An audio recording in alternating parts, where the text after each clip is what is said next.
और आज हिंदी साहित्य के लिए, भारतीयता के लिए किए गए उनके योगदान के लिए उन्हें इस मंच पर सम्मानित किया गया है। इस अवसर पर अलग अलग दिन अलग अलग कलाकारों ने भी इस पूरे मंच के माध्यम से अपने कार्यक्रमों की प्रस्तुति देकर के गोरखपुर और पूर्वी उत्तर प्रदेश के नौजवानों का, यहां के सामान्य नागरिकों का इस भीषण शीतलहरी में भी उत्साहवर्धन किया। मैं उन सबको भी हृदय से धन्यवाद देता हूं। वास्तव में महोत्सव के पीछे की धारणा भी यही है कि हम लोक परंपरा, लोक कला को जहां प्रोत्साहित करें, वहीं नए नए कलाकारों को, वे राष्ट्रीय स्तर के हो सकते हैं, अंतर्राष्ट्रीय स्तर के हो सकते हैं, प्रादेशिक और क्षेत्रीय स्तर के हो सकते हैं और लोकल भी हो सकते हैं, उनके लिए एक मंच भी मिले। जो बड़े कलाकार हैं उनसे नए लोग प्रेरणा लें, जो नवोदित कलाकार हैं उनको भी आगे बढ़ने का एक मंच मिले।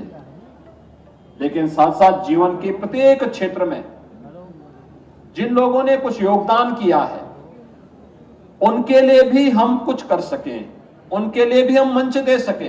ये जो एग्जीबिशन लगी हुई है, या गोरखपुर और पूर्वी उत्तर प्रदेश से जुड़े हुए उन हस्तशिल्पियों, उन कारीगरों और उन नायकों की कथा को भी कहता है जिन्होंने गोरखपुर को, प्रदेश को और देश को एक पहचान दिलाने के लिए अपने समय में अपना योगदान दिया था।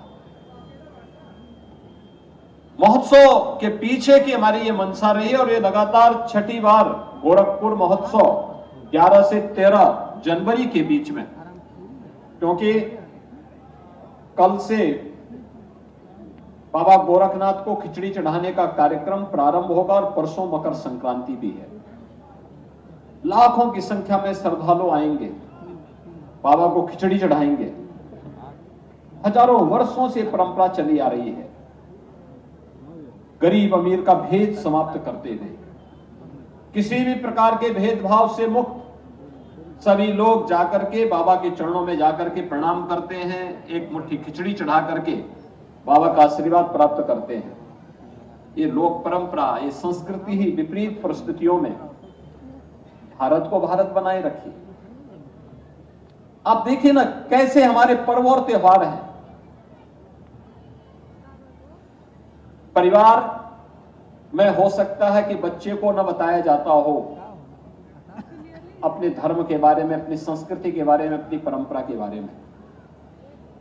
स्कूल कॉलेजेस में हो सकता है कुछ छूट जाता होगा, लेकिन जो व्यक्ति इन सब से भी वंचित रहता है उसके लिए पर्व और त्योहार सबसे सशक्त माध्यम बन जाते हैं। दीपावली में कुछ हो ना हो, लेकिन व्यक्ति अपने घर की लिपाई पुताई करता है और शाम को कुछ दीप जरूर घर में जला लेता है।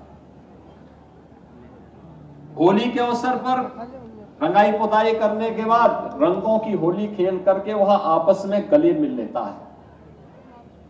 जन्माष्टमी हो या शिवरात्रि या रामनवमी, उस अवसर पर भी वह अपने इष्ट देवताओं को स्मरण कर लेता है और उनके प्रति नमन कर लेता है। तो सीएम योगी को आप सुन रहे थे, उन्होंने कहा समापन कार्यक्रम के दौरान में 22 जनवरी यूपी के लिए बहुत ही महत्वपूर्ण है, इन बातों का जिक्र वो कर रहे हैं। साथ ही साथ उन्होंने बताया कि कैसे जो हमारी संस्कृति है वो उतना ही हमारे लिए इम्पोर्टेंट है और होनी भी चाहिए।